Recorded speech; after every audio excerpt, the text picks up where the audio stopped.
Are you PCSing a JBLM and you're deciding whether you want to live on post, rent, or buy? Are you worried about choosing the wrong option or getting stuck with a lease that you don't want to be into, or a expensive payment, or something that is a long commute? By the end of this video, you'll understand the advantages and disadvantages of all three categories. We'll compare the costs, the commutes, some of your family needs, and how long you expect to be on JBLM. Before comparing these options, you should be looking at four things: how long you expect to stay, where you'll report on JBLM, your comfortable monthly budget, and how much flexibility your family needs. A housing choice that works for one family doesn't always result in the other family needing that same thing. Your commute, pets, children, the space that you need, and what your PCS timeline is going to be like should be the driving force for your decision. Living on post works well if you are wanting to live close to where you work, if you don't mind being around families, and if you want to simplify your arrival. Trade-offs are that the availability might not be there, it could change. Housing choices may be limited, and you'll need to follow community rules and lease agreements. Your housing costs might take up most or all of your BAH, just depending on what the agreement is.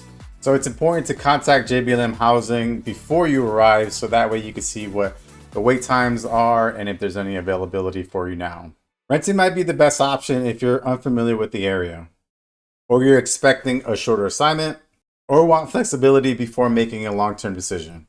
It can give your family time to learn the communities and see what the commute times are. Some of the trade-offs could be the deposits, pet deposits, fees as well. The rent could rise, and you have really limited control over some of the property. Renting is not automatically wasting money. Sometimes paying for flexibility is a smarter decision during your PCS. Buying may make sense if you plan on staying here for several years, if your finances are stable, and if you want more control over your home.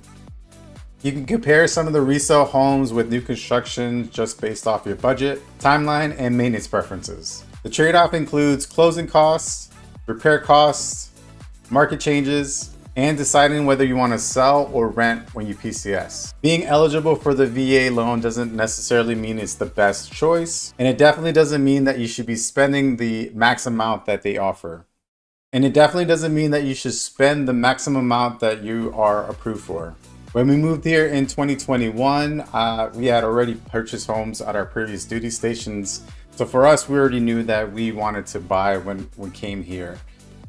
It was a little bit of a search, but eventually we ended up finding a home in Lacey that we loved.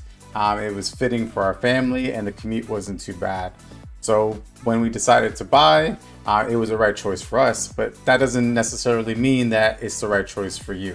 Here's the simplest way to look at it. Living on post is best if convenience and being around military families is your priority. Renting may be best if flexibility and learning the new communities is what you want to do first. Buying may be best if you plan on staying longer, your finances support it, and home ownership fits your future plans. There is no universal winner. The right option is the one that fits your family best and limits the amount of stress you and your family will go through. If you're planning on moving to JBLM, I created a free relocation guide that talks about commutes, some of the communities, and some of the housing options as well. You can download it using the link in the description. If you still have questions about renting, buying, or living on base, please feel free to leave it on the comments. Your questions could become future videos. Thanks for watching and welcome to Washington.